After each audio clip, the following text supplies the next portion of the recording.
भारतात बायकॉट तुर्की मोहिमेमुळे एका झटक्यात तुर्कीचे 1700 कोटी स्वाहा झाले। भारताच्या बहिष्कार अस्त्रानंतर तुर्कस्तानच्या कंपन्यांना चांगलाच फटका बसलाय।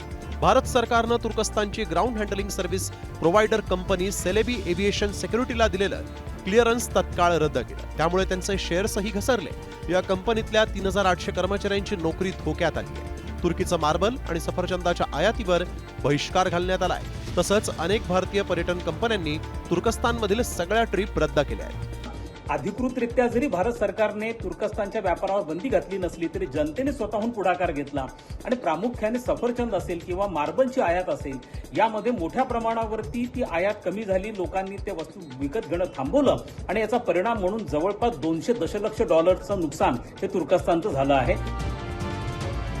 त्यामुळे तुर्कीला पुढच्या काळात आणखीन अडचणींचा सामना करावा लागणार आहे।